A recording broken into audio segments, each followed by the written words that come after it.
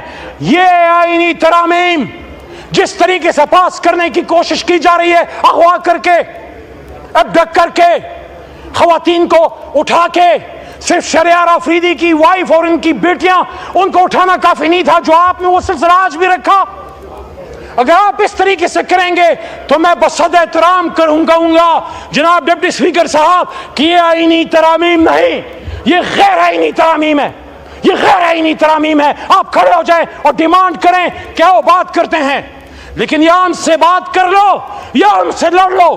یہ کیسے ہو سکتا ہے کہ دن کی روشنی میں تو اسپیشل کمیٹی بیٹھے، وہ عمر ایوب، صاحبزادہ حامد رضا، بیرسٹر گوہر یا عامر ڈوگر سے بات کرے، اور رات کی تاریکی میں آپ ہماری ماں بہنیں اٹھا لیں. یاد رکھنا عزت سے اوپر کوئی چیز نہیں ہے. عزت پہ حرف آئے گی تو پھر آئین قانون پیچھے رہ جائے گا. اس ملک میں بہت برا حال خدا نخواستہ ہو جائے گا.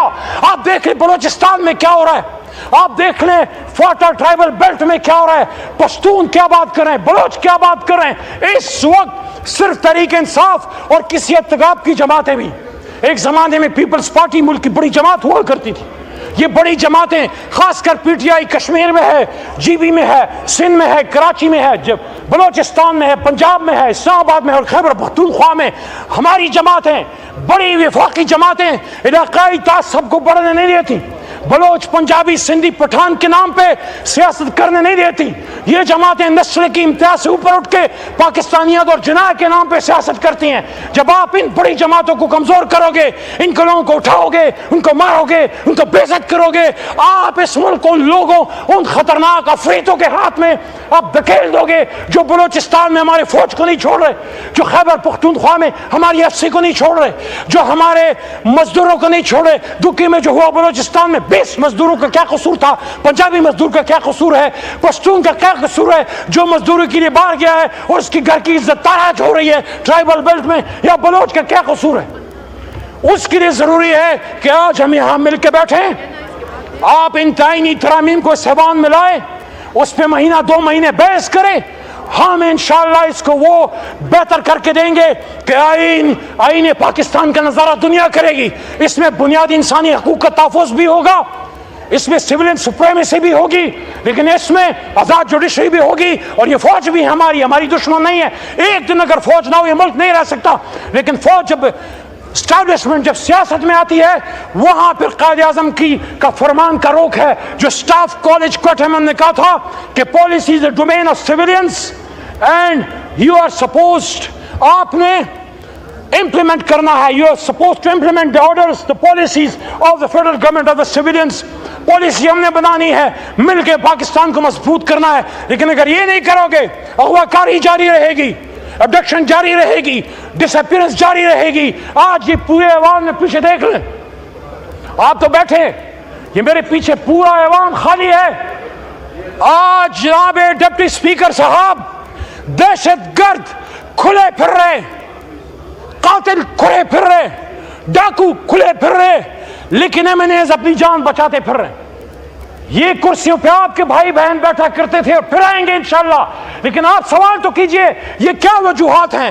اگر آئینی ترامیم اتنی اچھی ہیں، پاکستان کے لیے بہتر ہیں، تو ان کو اغوا کیوں کرنا پڑ رہا ہے؟ ان کے ضمیر کیوں خریدنے پڑ رہے ہیں؟ ان کی بیٹیاں کیوں اٹھانی پڑ رہی ہیں؟ ان کے بچوں کے گوشت کو کیوں نوچا جا رہا ہے؟ یہ آپ کسی کے بدن کے گوشت کو نہیں نوچ رہے، آپ سیاست کے اس مردہ ضمیر بدن کو مزید تاریک کر رہے ہیں. آپ مت نوچنے دو سیاست کے اس چہرے کو، مزید جتنا نوچ چکے وہ کافی ہے، اور شہادتیں مت دینے دو اور پاکستان کو تباہ مت ہونے دو. آخری بات، اے چاند یہاں نہ نکلا کر، یہاں الٹی گنگا بہتی ہے. اے چاند یہاں نہ نکلا کر، یہاں الٹی گنگا بہتی ہے. اس دیش میں اندھے حاکم ہیں، نہ ڈرتے ہیں، نہ نادم ہیں، نہ لوگوں کے وہ خادم ہیں۔ ہاں ہے اس دیش میں کاروبار بہت، ہاں اس دیش میں کاروبار بہت، اس دیش میں گردے بکتے ہیں، اس دیش میں گردے بکتے ہیں۔ کچھ لوگ ہیں علی شان بہت اور کچھ کا مقصد روٹی ہے، اے چاند یہ ہندا نکلا کر، لیکن ہم مایوس نہیں ہیں، ہم اپنے اللہ پہ ہمیں یقین ہے، ہمیں یقین ہے جس قوم نے ہم نے بھیجا ہے ہمیں بڑی طاقت ہے، ہمیں بڑی جستجو ہے، ہمیں بڑا حوصلہ ہے۔